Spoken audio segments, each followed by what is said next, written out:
All right. Good afternoon, everyone. I am James Kitchen, Special Assistant to County Executive Pittman, and I am joined today by the Director of our Department of Aging and Disabilities, Carissa Kelly. We thank you for joining us for the fifth webinar in our Engage Arundel webinar series, Positioning for Growth and Change, Resources for Older Adults, Individuals with Disabilities, Caregivers, and Veterans in Anne Arundel County. Engage Arundel is designed to foster collaboration and communication between the government and the community. The initiative combines online and in-person events and resources to empower residents with the knowledge and tools to create sustainable and thriving neighborhoods utilizing county resources. Before we begin, I'd like to quickly go over some housekeeping items to ensure that the session runs smoothly. First, please note that today's webinar is being recorded. If you need to step away or if you'd like to review any of the content later, we'll be sending out a recording after the event, and we will also have it posted on the Engage Arundel portion of the county website. A copy of the presentation given will also be provided. We will handle questions at the end. So if you have any questions during the presentation, feel free to just go ahead and write them down in the Q&A box function at the bottom of your Zoom screen, or just take a note also. At the end, we'll give you the option of again, using that written question function, and I will read it for you, or you can raise your hand using the Zoom function, and we can give you the ability to speak and ask your question yourself. I'd now like to introduce our presenter. Leading today's discussion is Carissa Kelly, who is a passionate advocate and professional with more than 30 years of experience in the aging and disability field. Carissa currently serves as the director of our Department of Aging and Disabilities here in Anne Arundel County. She has supported older adults, children, and adults with disabilities, as well as family members and caregivers in an array of environments in both the public and the private sector. Carissa has directed programs in schools, residential facilities, day programs, healthcare systems, county governments, and employment programs for older adults and adults with disabilities. We are extremely lucky to have her here in the county. And now, Carissa, I'd like to pass it over to you. All right. Thank you, James, and thank the administration for having me here today. I'm very excited to share the Department of Aging and Disabilities resources and programs with all of you today. Give me a moment to share my screen. All right.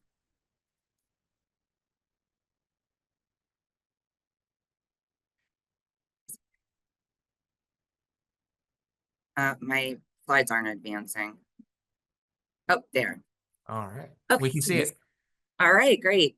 So the Department of Aging and Disabilities serves older adults, individuals having disabilities, caregivers, family caregivers, veterans and military families, and really anyone interested in planning for their future.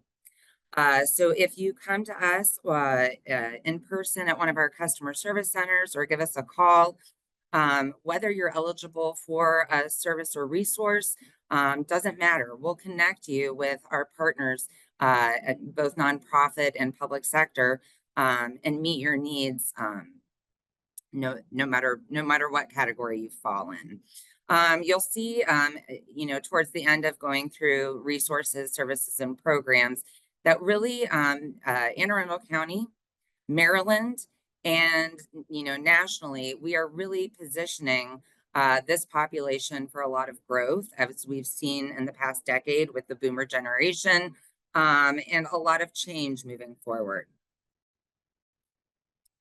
So why do we do what we do? So we are what's called an area agency on aging, and there are 19 within the state of Maryland, of which we are one. Some of the smaller counties within the state have combined into one area agency on aging, so that's why there's 19 and not as many as we have counties. But really, the mission is guided and enabled by the Federal Older Americans Act of 1965, establishing a single access point for older adults to gain services within their community. We are also guided by the Americans with Disabilities Act of 1990. Here at the department, we house the Americans with Disabilities Act coordinator, for all public county buildings, programs, and services for county government. We house two councils or commissions that guide both the county executive and my work and my team's work here at the department. And that is our Area Agency on Aging Advisory Council that we meet once a month, and our Commission on Disability Issues. So what is our goal at the department? Of course, we have a really long mission out there. But really, if you ask any member of my team, our mission is very simply put, making life better. And it's really guided by the goal to keep individuals living as independently as possible and safely in their own homes and engaged in their own communities for as long as possible. Back to making life better.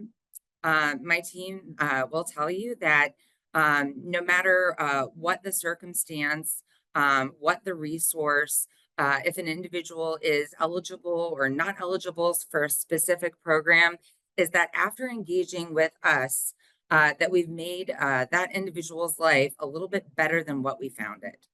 And we are very passionate here at the Department of Aging and Disabilities on meeting that goal. So why? This is where people want to live. They want to stay in their homes. They want to stay with their neighbors and their communities and their resources and their family and their friends because it's where they want to live. And also it's significantly less expensive to age in place. So if you look and, you know, of these numbers, the one-year cost comparison can definitely range in different settings. But a nursing home care can cost, you know, upwards of $85,000 to $150,000 a year. An assisted living facility now probably upwards of, you know, $50,000 to $60,000 a year. But if you look at an independent home and putting in person-centered services, and what are person-centered services, is that maybe I don't need assistance with bathing and eating and grocery shopping, but maybe I need some chore and housekeeping services in order to keep me safely at my home. So it's putting in place and matching services to individuals that they need that are person-centered and specific to their life. So that's significantly less expensive than you know an increased level of care at a nursing home. So where are we? So Anne Arundel County is not alone in this. This is statewide, and again, a national piece that you're seeing as a trend. The population of 60 and older within our county specifically is experiencing growth. It hasn't remained level. You know, with the we all say with the baby boomer generation that there was, you know, obviously the boom in that population, and that population has come of age to be 60 and plus. But we're also experiencing another trend, and it's a wonderful trend, is that people are having better access to healthcare services. They're valuing wellness better. Their nutrition is better. And guess what? They're living longer. And, you know, a few slides forward, we'll be talking about what the expectation of age is within our county and our state and nationally. So again, getting back to, we are an area agency on aging. And how do you access us? Well, we have 2 customer service locations that are open Monday through Friday, 8 to 4. One in the northern part of the county in Glen Burnie, and one in the southern part of the county in Annapolis. And we really pride ourselves on a good, strong culture of customer service. So you can access either of the customer service locations by calling and making an appointment if you want. But you can also walk in and you're not going to have to wait all day, which is, you know, pretty much unheard of in a benefits situation. So you don't take a number and you don't sit and wait all day. We see you pretty quickly. Reason being is if you're an older adult or an individual with disability, or no matter what your circumstance is that you've probably faced a lot of challenges in getting here, whether it be transportation, rescheduling of health appointments, the general fear of how am I going to get this benefit put back in place because I desperately need it, a sense of pride. So we recognize all of those things. And I tell my team, and they practice this every day, that we should be the easiest part of your day. You can also access us through the number at the bottom of the screen, the 410-222-4257. You will get a human that answers the phone. And you won't have to re-explain your circumstance or situation, unlike navigating some of your, cable bills. So it's really a very personal service and program that we have. And you might come in for one resource or service and realize that you're eligible for 5 more, or that you really didn't know that you needed something that we have to offer. So we really let you come in and tell your story. In our minds, we start linking resources and services. So although that senior activity centers are the most visible service because of their membership in their buildings within the community, they are one of 25 programs that we house at the Department of Aging and Disabilities. So in one of our services in our senior activity centers, that's just one service that we have 8 centers providing services to the individuals of this community. And we'll go through some of these. I'm not going to go through all of them, just the ones that I think would be universally impactful. So our Aging and Disability Resource Center. So this is kind of like the idea of one-stop shop. So even if you came to us and maybe you need the Department of Social Services, or maybe you need SNAP benefits, we have co-located some of our partners for those exact things at our customer service sites. So we have someone from Department of Social Services up in our Glen Burnie location that is co-located, so that we're not giving you a number to the next person that you've got to get through and re-explain your story. Again, back to that culture of customer service. So you can access the array of benefits that might be available yet in another governmental entity or private, sector organization. You can still access them with us. We've developed wonderful partnerships with communities, civic organization, churches, some of our other governmental partners, that we know exactly within that department or entity the point person for certain things. So we're able to help you explain your story and do a warm handoff to that entity. So let's begin by talking about some of our services and resources, and looking at this, giant issue of caregiving, across not only Anne Arundel County, but again, state and nationally, are our family caregivers. These are the single moms that are caring for maybe their father who's moved into them with them. These are even your, married 2-person households that are caring for their spouse's mother and their other spouse's father. And then also, they're having children of their own. And it's pretty amazing to think of what this in-kind contribution is, to national, national issues. Nationally, we save government as family caregivers, and I include myself in that. $470 billion of in-kind contribution per year. And what is just absolutely amazing to me is that 56%, and probably more than that, of this county's caregivers have full-time jobs as well. So we've got some services and program supports for this group of family caregivers. through our National Family Caregiver Support Program. So we provide counseling or through a support group. We provide training and education through this program. We provide what's called Dementia Live, which is super cool.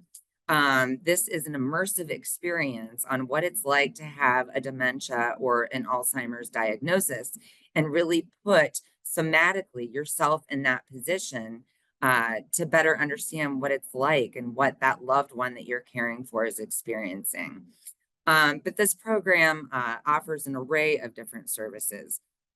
One that I really want to point out, which I love when we have a program or service out there as a government entity that you don't have to meet an income or an asset guideline. And then one even better, that you don't have all the red tape to go through, that you don't have to fill out a 19-page application and send it off into the abyss and hope that you get the program or service. So this is our National Family Caregiver Support Grants. It's literally 1 or 2 pieces of paper. We don't have you defend your reason for needing any kind of financial assistance. It just requires that you're 60 and older and that you're caregiver to some individual that is 60 and older. Also, we have another grant that kind of balances this program out, is we have a lot of people that are grandparents that never thought they would be raising their grandchildren. Maybe they've retired and had to go back into the employment industry and get another job because now they found themselves in a predicament of caring for grandchildren. So we also have what's called our kinship or our grandparent grant, where if you are caring for a grandchild under the age of 18, that we will give you $400 per child. And we typically make this available as the grant to us becomes available once a year. But really, there's no red tape. You fill it out, we mail you a check, and we don't make you prove what you've spent it on, whether it's groceries or backpacks or school shoes. As a parent, I know how expensive they can be, and I could only imagine as a retired grandparent what that would be like. And then we do between $500 and $600 for the caregiver support grant that is given to individuals caring for someone age 60 and older. Along those lines and housed under the same program is our respite care referral program. So we know that home health care is very expensive dependent on your level and what you need. So this is kind of a low cost alternative to your privatized home health. We maintain a registry of self-employed caregivers as a lower cost alternative who provide respite care services for older adults and adults with disabilities in their home. The nice thing about this is, unlike in other provider venues, we not only background check individuals at the beginning of their employment, but we background check and provide training and education and support to these respite care providers every year. Has anyone ever tried calling 1-800-Medicare? Because that's a party in and of itself. So housed in our county is our state health insurance assistance program. And basically that is your local Medicare program. It's wonderful. We get really busy during open enrollment every year. There's about 87,000 Medicare beneficiaries in our county, and we help new to Medicare enroll and understand the complicated Medicare system. About 3,000 individuals per year. We help between October and December when open enrollment ends. But we also help people year round understanding, maybe premium changes or medication changes. We sit down with you, and most occasions we have a double screen where you can see exactly what we're looking at. So it starts to make sense that, if I switch this, medication or switch this, type of coverage, I can have a cost savings.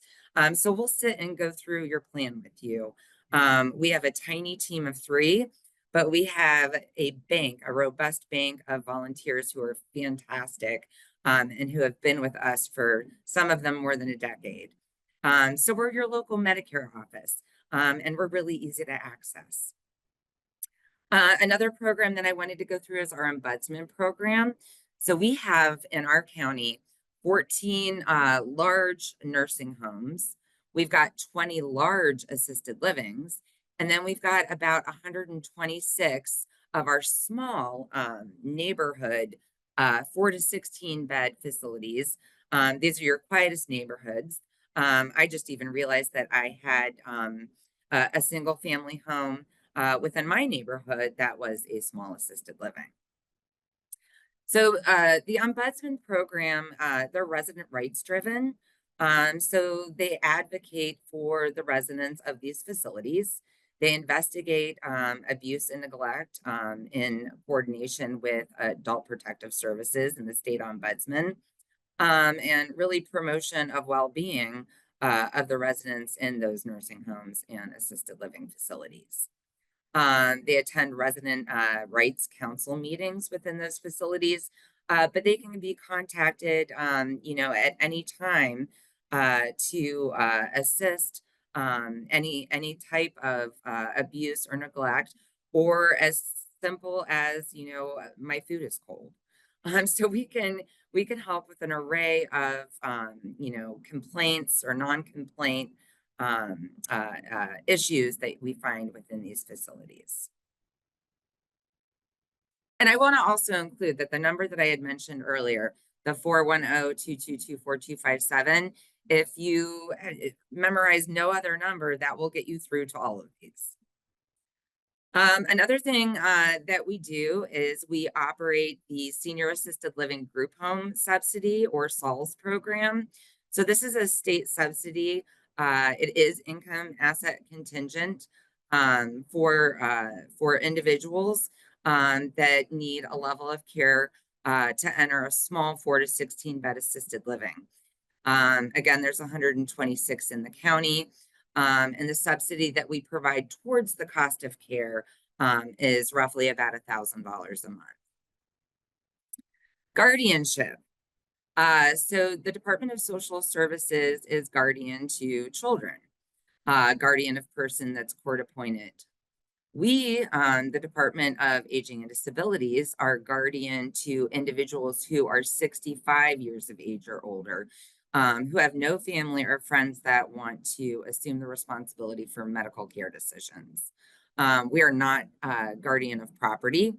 That is typically absorbed by the law community. So it's typically an attorney who is guardian of property. So we've got about 35 individuals within our county that are 65 and older, and we make sure that they're getting the care that they need. We're making sure that their personal care needs are met. We're helping to make, medical care decision in the absence of friends and families willing to do so. In-home aid support. This is a program that has been initiated through the Department of Social Services that, given the skill set and the ability to have aid service for the Department of Aging and Disability, has been designated down to us in partnership with them. So we provide ongoing aid service to individuals who are 18 and older. Types of services that we provide are personal care, homemaker or chore services, and therapeutic services to the individuals that come to us as our customers. Waivers. So we are a supports planning agency for Medicaid waivers. We don't approve the waiver. We don't administer the waiver. But what we do is, once an individual has a waiver, they have the ability to make a free choice of provider decision on whether they want us to be their care manager, which supports planner is just a fancy way of saying care manager. or whether they want another entity out there in the community to help them organize how to solicit or get the type of care they need through person-centered planning. Grief counseling. We didn't always have this, but we have the best certified grief counselor, in my opinion, in the world. She's pretty wonderful. And she initiated this skill and talent. She's also a nurse, but really gravitated towards this, and it was mutually beneficial for the department, especially after COVID, when people lost family and they lost friends in the age group that we served. So she does grief counseling at one-on-one, but mostly small group, because there are several people out there experiencing the same thing. So we provide that service at no cost to the community. Let me go back to, I missed something. Senior Center Plus. So you need to be 55 or older to access or become members at our senior activity centers. And these are typically active community members. But there is a space, a welcoming space for individuals who are 55 and older, but maybe not as active. Maybe they have, a dementia, and they need someone to guide and direct their day. So this program we provide at our senior centers. It's 10 a.m. to 2 p.m. daily, and it's for $20 a day. And we have specialized activities and programs for the adults that are attending this program and continual supervision. Evidence-based health promotion. So we offer a lot of programs that are health promotion based to help individuals, again, remain in their communities and age in place for as long as possible. And this program has only grown, thankfully. But we provide public training and education series on things like falls prevention, chronic disease self-management, hypertension, diabetes, and the list does go on. You can look at our website, which advertises what series and health promotion programs are going on at a given time that you can register for.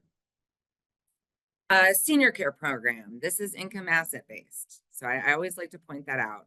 People have the misconception that, we're a government entity, so everything's going to be income asset based. And it's just couldn't be farther from the truth. So I will point out when things do require that. So senior care program, income asset based. This is, again, helping people age in place within their homes by putting the right amount of person-centered programs in your family home so that you can stay there. And we really measured this out over the years. And this intervention, this low-cost intervention, keeps people over 50 months longer living in their homes rather than in a more institutional or higher level of care placement.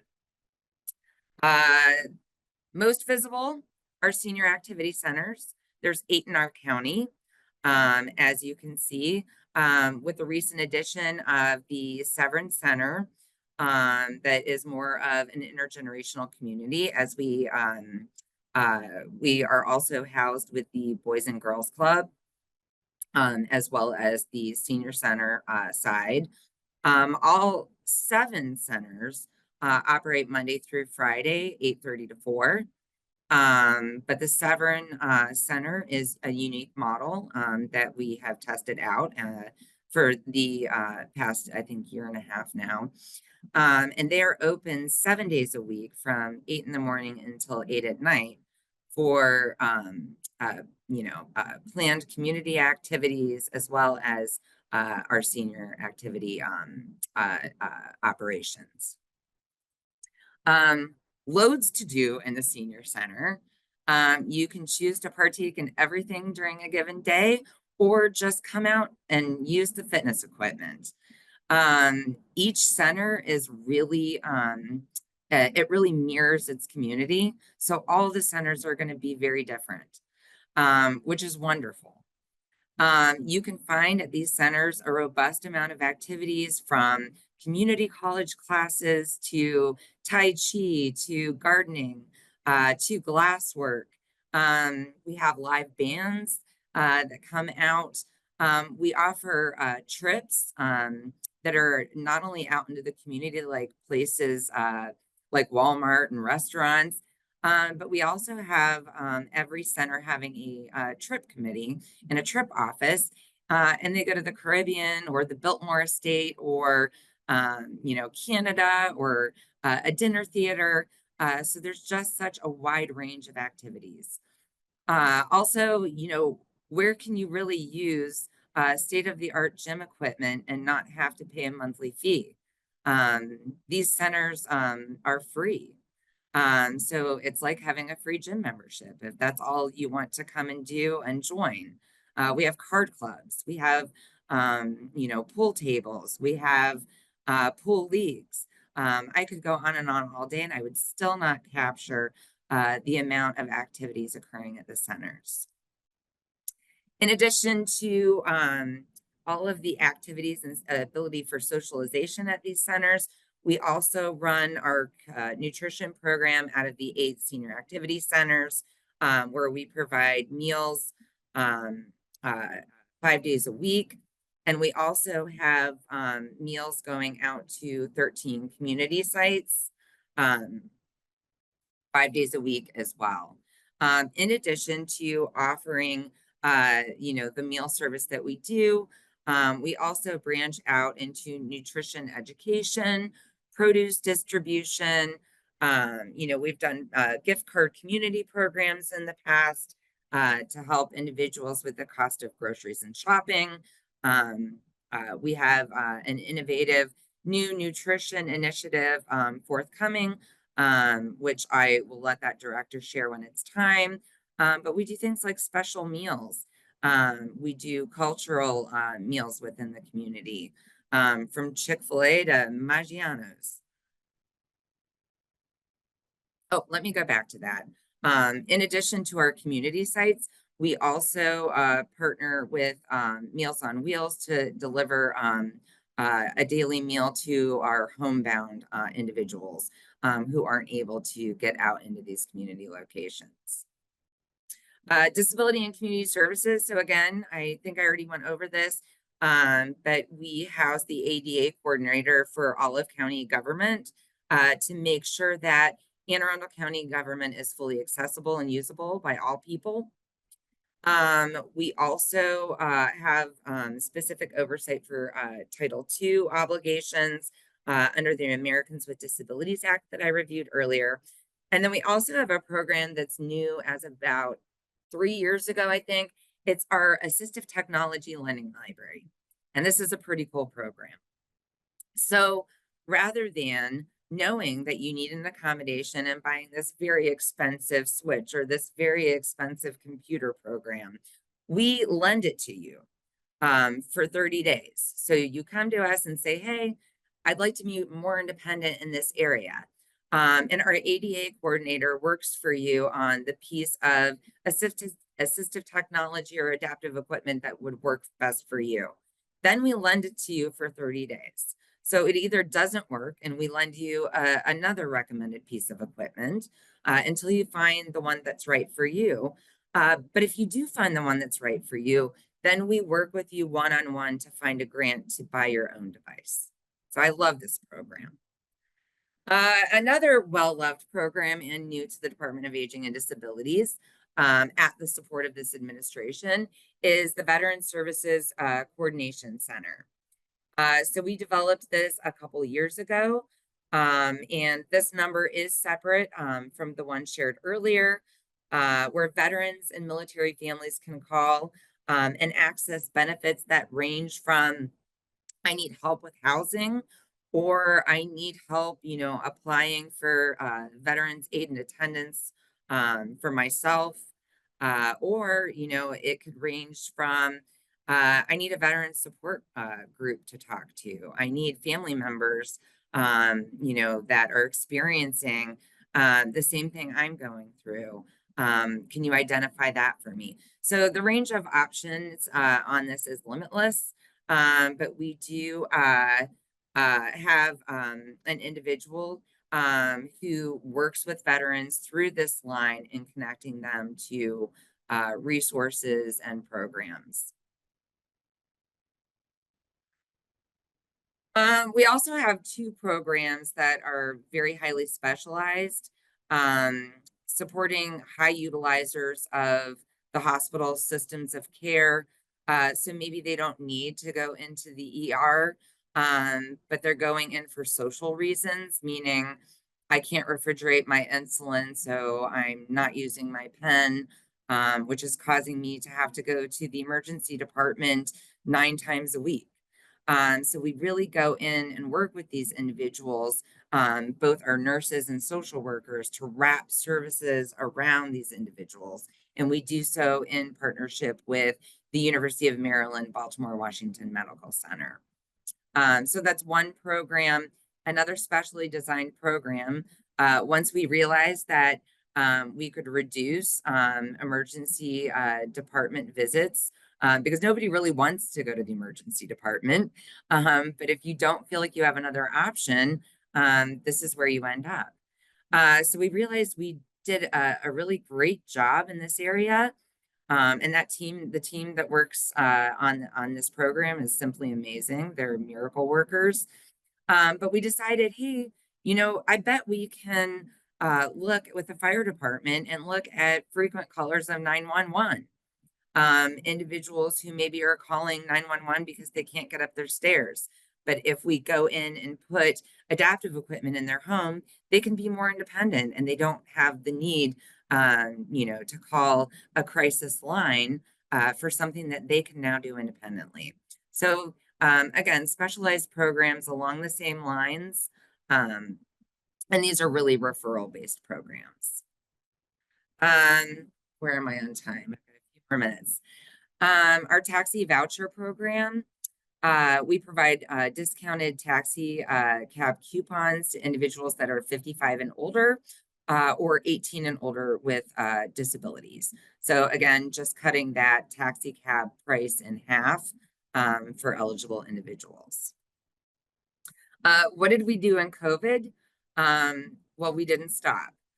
So our population that we served during COVID-19 were the most challenged by the pandemic and needed us most. So we did show up. And I have a few stats for you here today. Well check calls were big.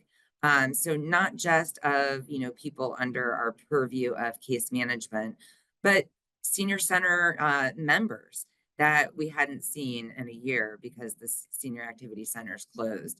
We checked in with people. We distributed 27,000 boxes of fresh food. We went virtual. We had to do some sort of hybrid socialization. So we ended up developing our Rovers program that had a lot of participants. Critical needs. This slide is the exact slide pre-pandemic that I had shared in my presentation as post-pandemic. The needs remain the same. And these are not just indicative of Anne Arundel County, again, throughout the state of Maryland and nationally. The needs for older adults, individuals with disabilities, caregivers, the list goes on. Affordable housing, accessible affordable housing, geriatric mental health services. We have a lack of providers, in this area, a lack of providers within our county and in other counties. Lack or loss of family caregiver, I would say that this surged post-pandemic because individuals lost their spouse that was their caregiver. So this moved up a notch as far as a need. And transportation, nationally accessible transportation.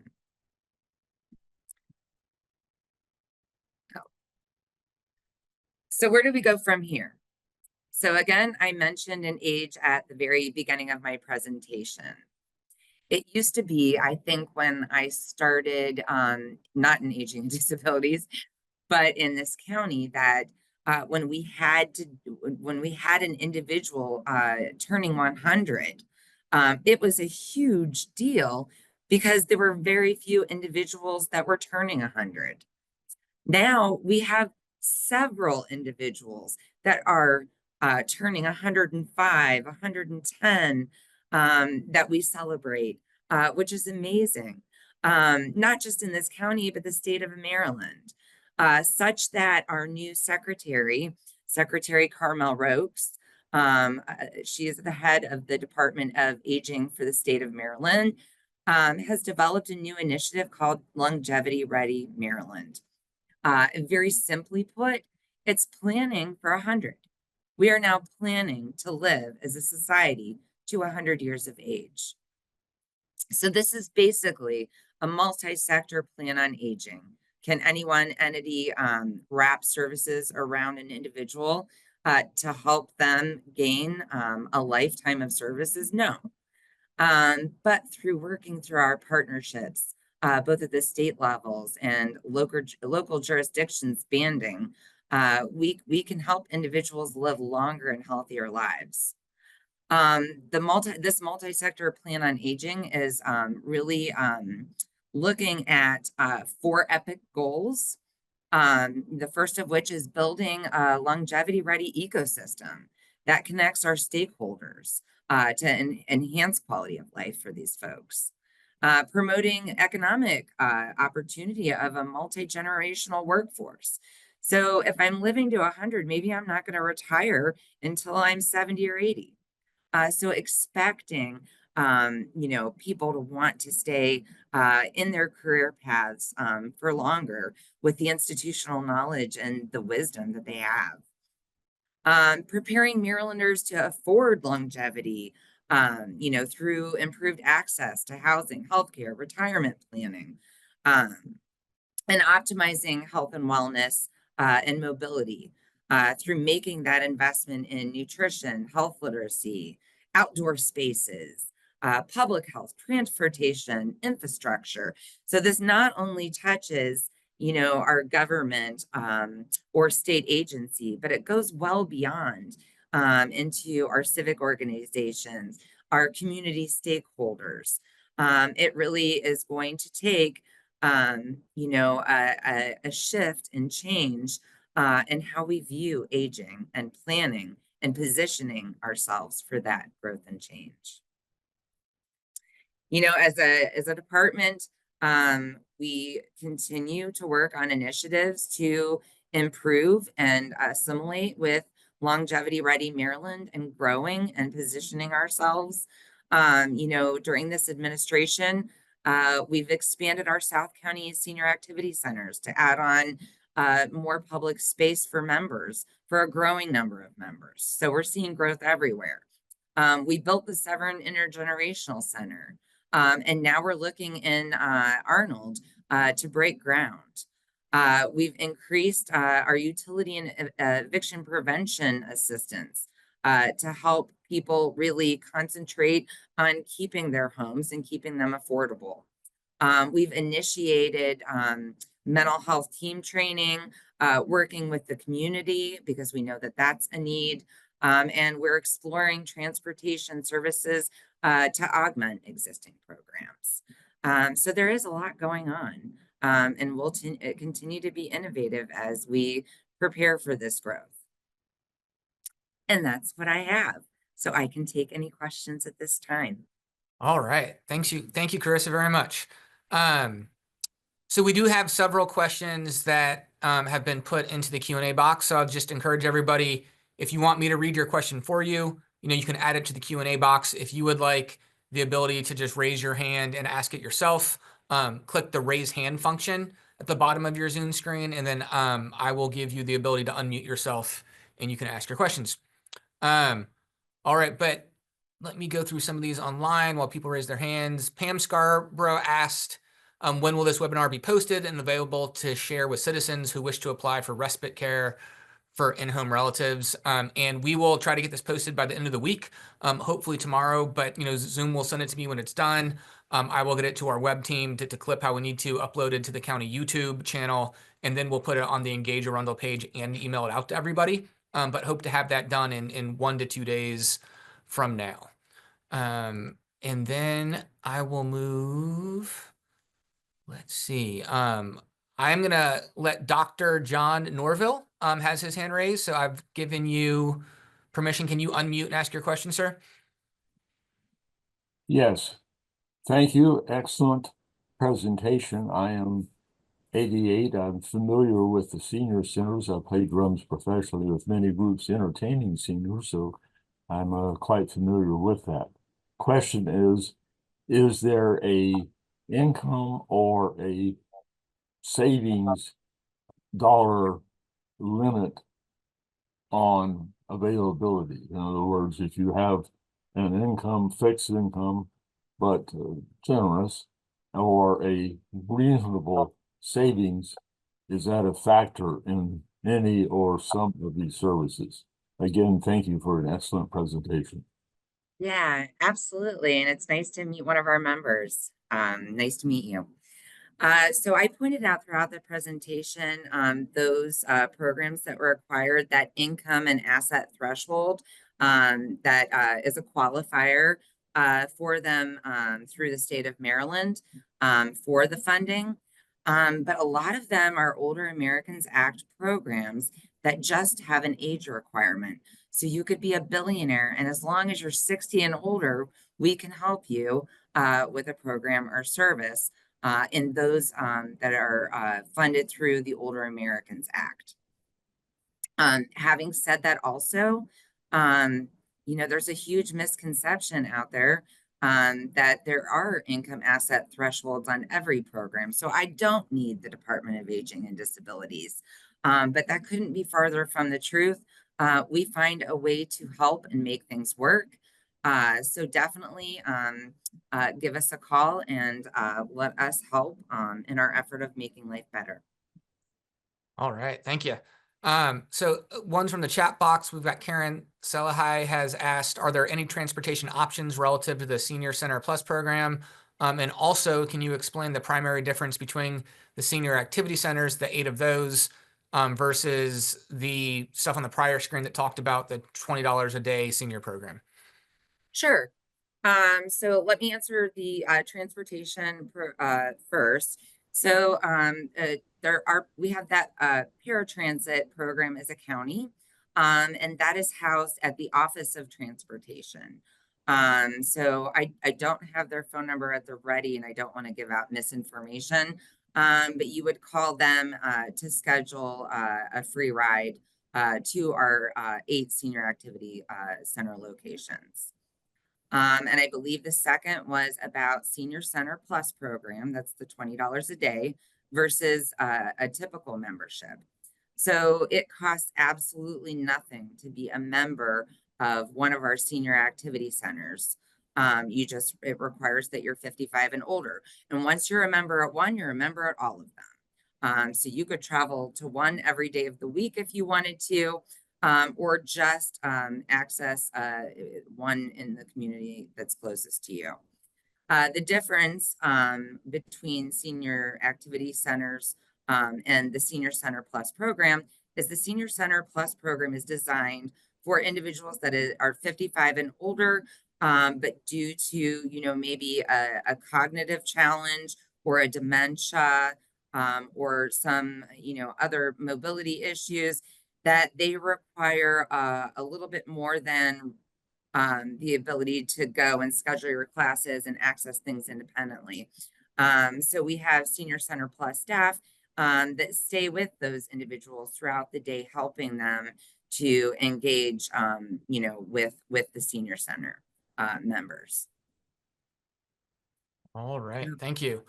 We've had a couple people ask about how all of this is impacted by the recent freezing of grants by the federal administration. And I'll take the first crack at that, and you can add anything if you would like.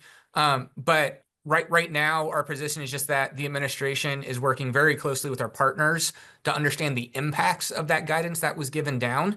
And none of it is too clear at this point, but we will alert residents as soon as we're aware of impacts on any specific county programs, be it in the Department of Aging, Disabilities, or other programs as well. So that is the general position of the county. Chris, do you have anything you want to add to that? Not really. Okay. Other than I will add that obviously that is our county's position, but know that as a area agency on aging director and my colleagues statewide are all working with the Maryland State Department of Aging. Awesome.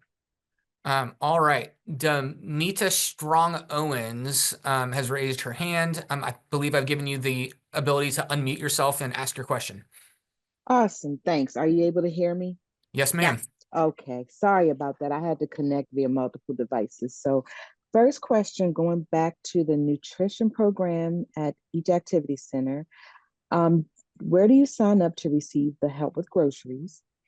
The second question in that same area is how can you sign up for Meals on Wheels for homebound seniors that partner with Meals on Wheels? Like where, if there's an application, I could reach that or request to receive that. Yes. So And I'll go ahead. All right, so I believe, so I'm going to start with your last question. As far as Meals on Wheels for homebound older adults, is you can either call Meals on Wheels directly, or you can call the number that I had given you, and we can help you navigate that process out. So the 410-222-4257. Then each senior activity center has a nutrition sign up for both the typical meals and the special meals that happen at every center. Okay, so you would have to contact that particular activity center and request how to sign up to receive help with groceries. Is that correct? Oh, I'm sorry, the groceries. That was the So second one, yes. I would again instruct you to call the 410-222-4257. So with grocery assistance, we have that program. It was called oh my dear Lord, I totally forget the name of it. It's okay. No, we had the grocery program, but there are other entities out there that do grocery delivery that we can connect you with. So we Yes. do several different programs, and we just rotated that program out, and we're bringing another one in spring. And so how would I be able to get on the list for my parent and or grandparent to be able to apply for those rotational programs on a Yeah, quarterly basis? I would The call the 4257? yes, I would call the 4257. Okay, All right. all right. Thank you, ma'am. My We next, appreciate it. do you mind if I ask two more? No, I've got 24 questions already, Oh, so go I'm going to ahead. move on and do some Thank other ones, you. but we appreciate your Thanks time, and you again. are more than welcome to call that number or email Will us whenever you'd do. like. Thanks again. All right. Thank you. All right. Online, we have Chuck Thompson asked roughly how much of your effort, example 50% is focused on older adults. Do you have a percentage on that? How much of our effort is focused? Mm-hmm. I would say it's 100% focused on older adults. It's 100% focused on veterans. It's 100% focused on individuals with disabilities. It's 100% focused on family caregivers, because we simply serve human beings, and we don't have the luxury. We don't have that luxury. All right. We serve everyone. We appreciate that. I have a comment from Mitchell Neymark says, kudos to the SHIP program, especially volunteer counselor Bruce Morgenstern. He is simply awesome. So thank you for that. Always love to hear nice comments about county employees. Are you still doing well check calls, and could you expand more about that? No, we will do on a case-by-case well check call department-wide. We did that because the center's closed. We weren't allowed, people felt leery about letting us in their home to provide case management services. So we really didn't want to lose touch with a community who, you know, weren't getting any kind of socialization and were afraid to go out in public. So we assigned everyone a list of people to call throughout the department, myself included, my deputy included, office support staff included. It was all hands on deck. It What was. we do have is called our telephone reassurance program that I didn't go through. And what that is we maintain a bank of wonderful volunteers who make well-check calls every day. And all you have to do is call that 222-4257 to get signed up. And it's really more than just a well-check call. You know, I could sit in my office and listen to the volunteers, and it's more of a social programming, and that these volunteers get to know their call list people, and they can talk for 45 minutes about news, events, their daughter visited, here's what we made for Thanksgiving. So it's a great program for homebound individuals to not only get that safety well check call, but also it might be that was the only person that they interacted with that week. So I love that program. All right. Well, thank you. All right. Suzanne Meyer has her hand up. I have given you permission to speak. Can you unmute yourself and ask your question? Great, thank you, James. And Carissa, thank you so much for this presentation, very interesting. I'm the Director of Care Management at Baltimore Washington Medical Center.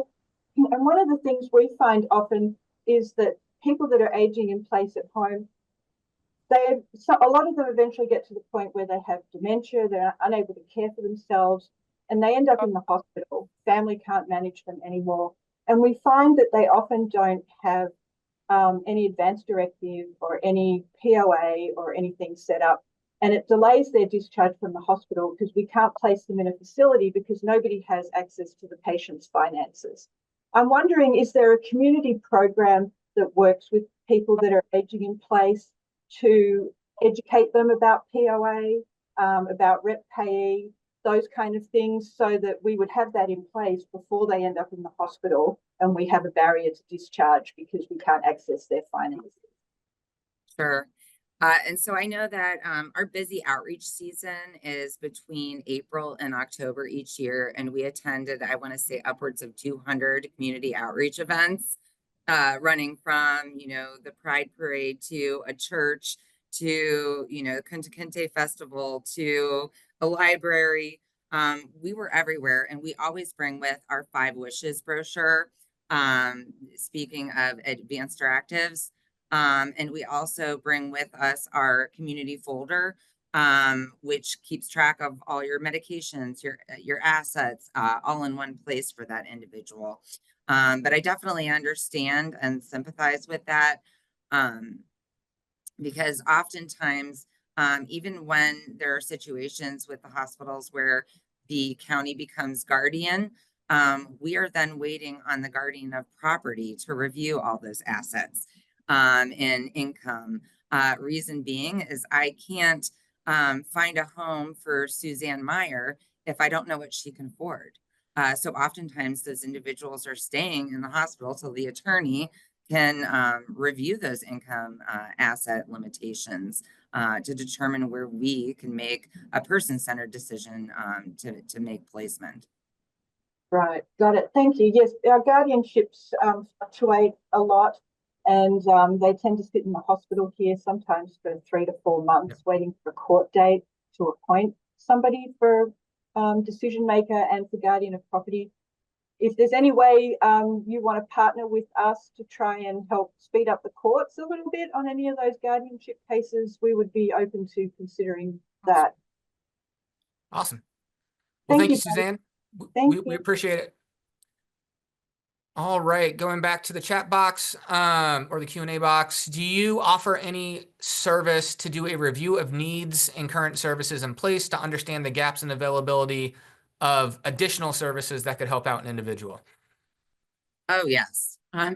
We maintain the Bible of resources, and we actually keep it at our customer service sites because not one person, if you don't engage a community resource for a while because someone didn't need it, you end up forgetting about, you know, what else is out there.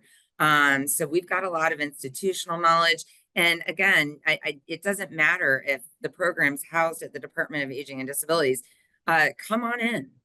sit down with us. Just, we can review everything. We can just sit and you can explain your story. And again, you might find that you're leaving with resources that you never knew you were going to get or needed. So really, it's just, we really look at every individual situation as person-centered and different. Thank you.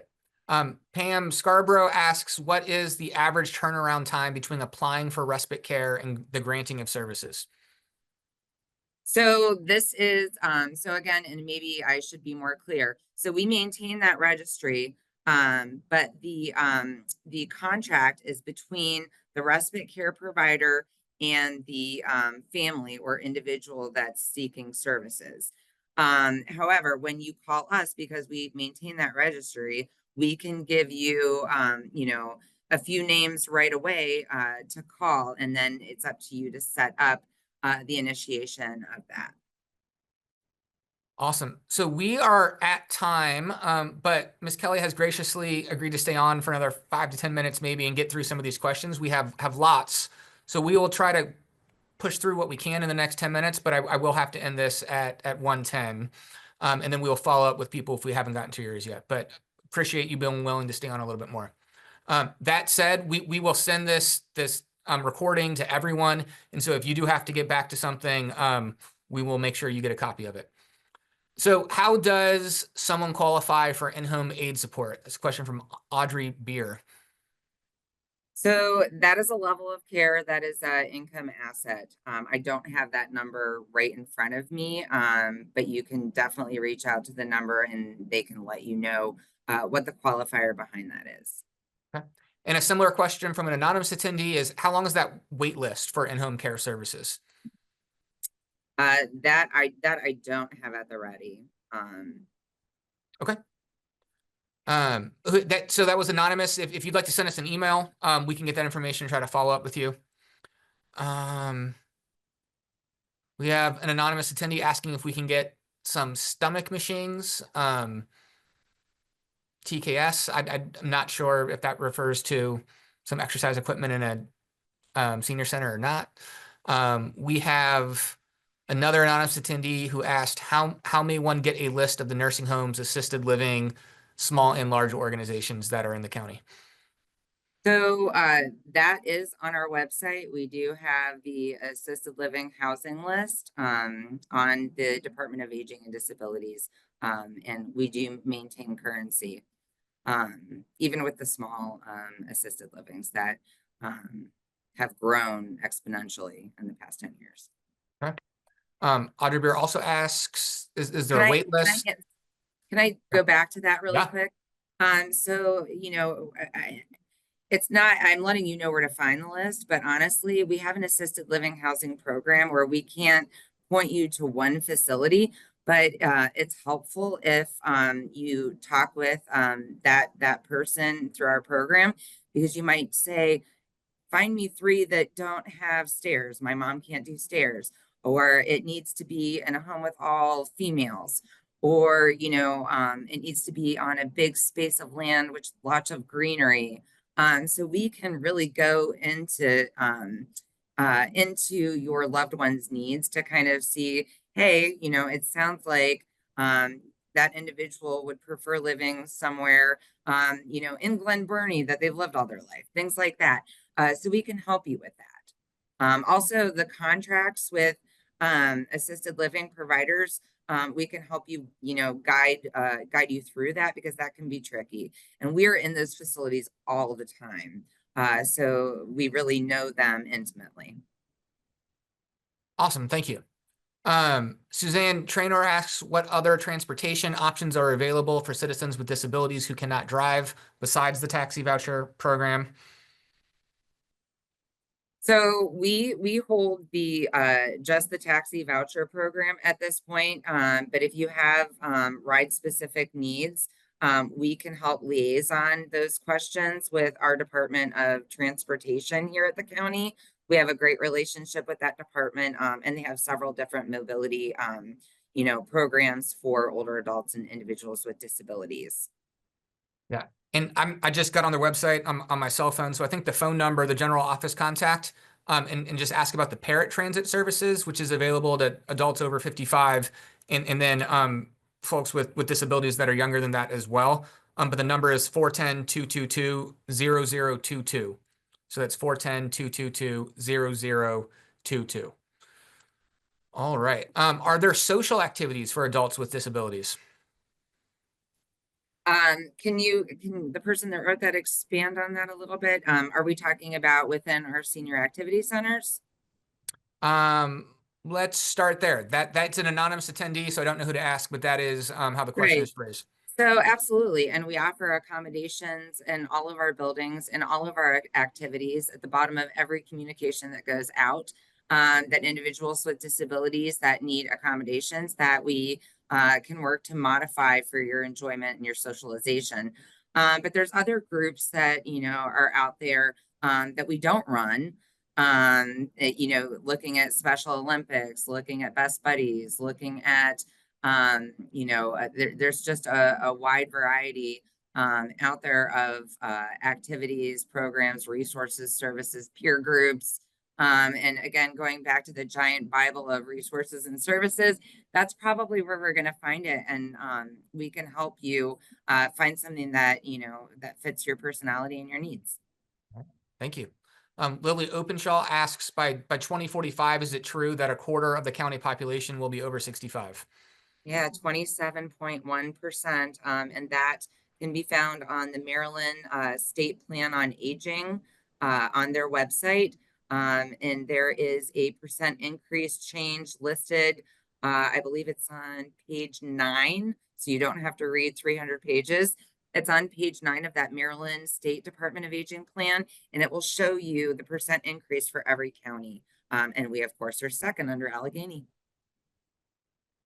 All right. And then I have a couple more people had asked about primary source of funding and if we're worried about, the federal funding being impacted. And again, the county is still studying the impacts of those. And as soon as we know of impacts to specific programs, we will let people know.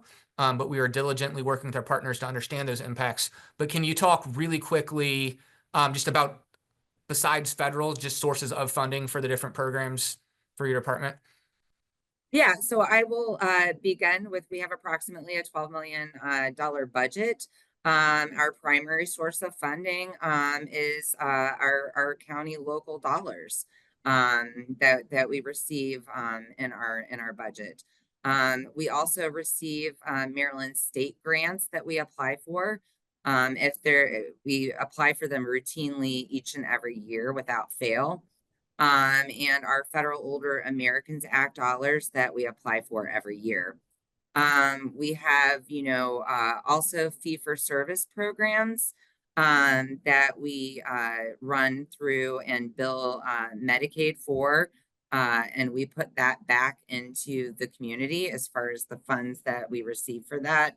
As well as now that this administration has made it easier than ever to apply for grants in the community, as well as our county council. And so we're going for it now. If there's something out there, we're going to apply for it. Awesome. Thank you. So another question, must senior citizens be living alone to receive Meals on Wheels, or can that be at home with able-bodied family members but still receive them? Oh yeah. We have individuals. I went on a car run with Meals on Wheels a few months ago, and we would approach and deliver meals to the homes, and they had other people in there. But you have to remember that yes, they're able-bodied, but are they working 10 hours a day? And is mom home, by herself, and they were just on their way out to work, or off to run their children someplace? So as long as the individual themselves is not able to run to the grocery store or run to a restaurant and get food, they are eligible. All right. I have one person who asked that they say that their father has Alzheimer's, doesn't feel like he is old enough for the senior center, although he's 77, moved in with us in November, having a hard time getting him introduced to other people. Are there other services that provide that opportunity besides the service center if they're resisting to checking that one out? Absolutely. And I encourage you to look at other centers. So every last senior center is so different. So my mother, she just moved in with me, so I personally know this, and does not like the one in our community. But if she would, if I had the ability, and I'm trying to introduce her to a couple more centers, she would find the one that fits her personality. Not one center is right for everyone, and that's true of anything in the community, right? We choose our specific gyms because we feel comfortable there. You know, I may not feel comfortable at the Y, but I love Lifetime Fitness or Planet Fitness. Same goes for senior centers. If, you know, one is just not a fit, please try the other 7 because they are all completely different. And we did have one person add in the Q&A that we should add that senior centers have frequent professional entertainment. So it's a good place to get that as well.